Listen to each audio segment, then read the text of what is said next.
Nigeria, a vibrant tapestry of places, people, stories, struggles, and unshakable spirits. Politicians make promises, but who really holds them accountable? I'm Tony Kobara, and this isn't just about politics. This is about us. This is where we confront the hard truths that few say publicly. Hello, everyone. Welcome to this week's edition of Nigeria Unfiltered. And yes, I'm still angry. The regular viewers will know that I've been complaining for a while about the shoddy treatment that has been inflicted on my home state by President Bola Ahmed Tinubu and his favorite sidekick, the FCT Minister Nyesom Wike. Well, things are escalating. The military administrator they imposed has been committing all kinds of constitutional and legal breaches and riding roughshod over the rights of Rivers people. I won't go into all the details because you can pick those up in newspapers or online. But suffice it to say that I've felt compelled to set up a group called Rescue Rivers, which is supposed to be, discussing ways of dealing with this infringement on our human rights. And I have to tell you that, we're almost dazed by the injustice, the indignity, the insult of the whole thing. And I've noticed that not just people in my immediate group, everybody I encounter who's from Rivers State, apart from a tiny group of people who cluster around the FCT minister who triggered off this whole crisis in the first place, everybody's kind of like puzzled, shocked, traumatized. It's like, what on earth have we done to Wike and Tinubu to deserve this level of disrespect? And why are they ignoring respectable organizations like the Nigerian Bar Association that have told them that what they're doing is illegal and unethical? All this got me thinking about the other men who wanted to be president of Nigeria. Looking back to 2022, when the different political parties had their primaries, and candidates are selected from aspirants at primaries. And I'm looking at all the different people who expressed interest in becoming president of Nigeria. One particularly outstanding candidate or aspirant, was Yemi Oshibanjo, who was the vice president at the time. Then there's Amechi, who used to be governor of Rivers State before Wike. Then there was Kayode Fayemi, a former governor of Ekiti State, excellent gentleman.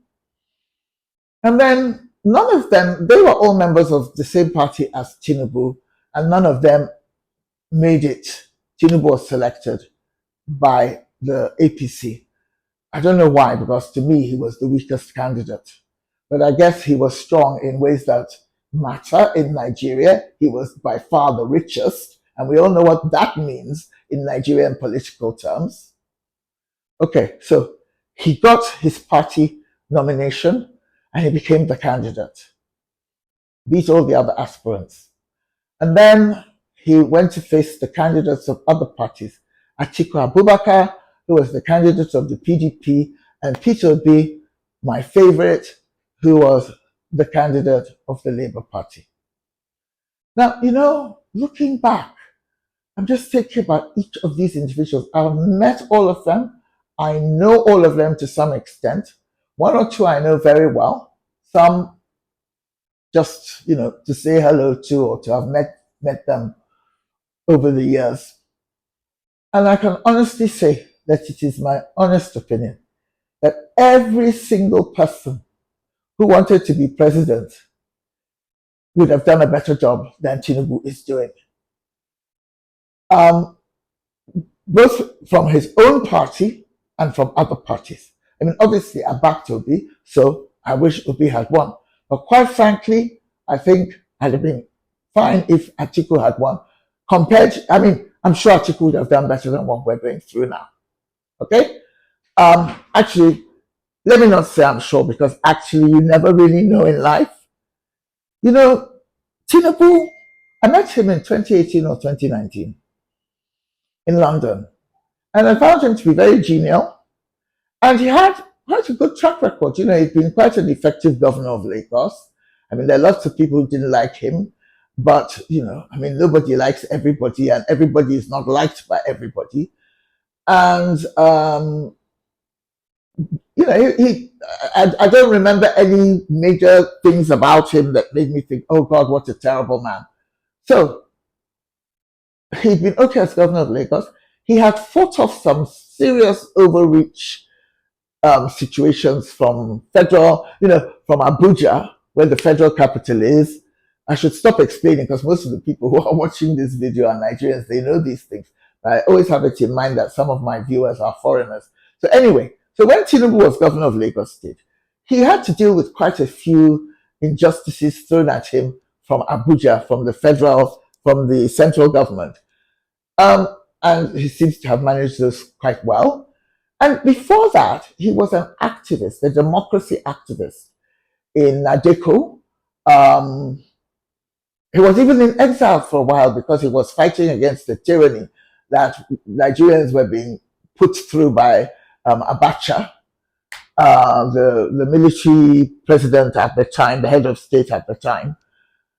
And, you know, it's very, very hard to understand how somebody who used to be a democracy activist, who's somebody who used to be a governor himself, somebody who has definitely got a genial side, should become this monster who is just toying with people's lives, making them look foolish and cheap, making them feel so bad.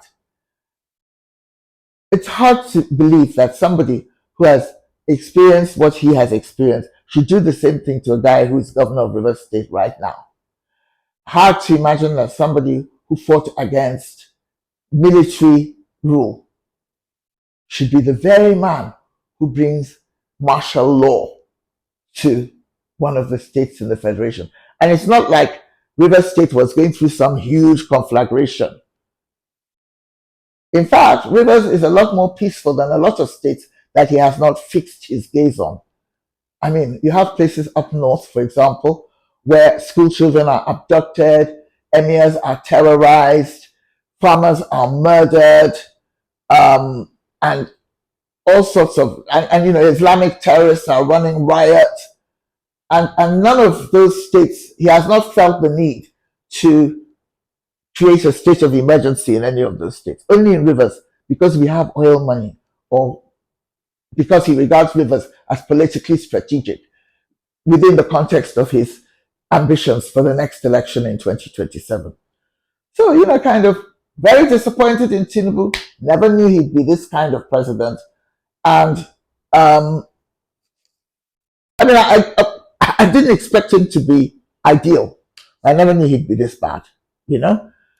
And I'd like to ask my viewers, looking back at Amechi, Fayemi, Oshibanjo, Atiku, Peter Obi, and even people now who are Tinubu's allies, like Akpabio, the former governor of Akwa Ibom, who's now the Senate president. Can you imagine? Do you share my view that all of the above would have done a better job than Tinubu is doing now? Do you think all or some of them would have been better than Tinubu? Or do you think that Tinubu is being unfair to Tinubu? I'd love to hear your opinions. So thank you very much for tuning in. That's all for today.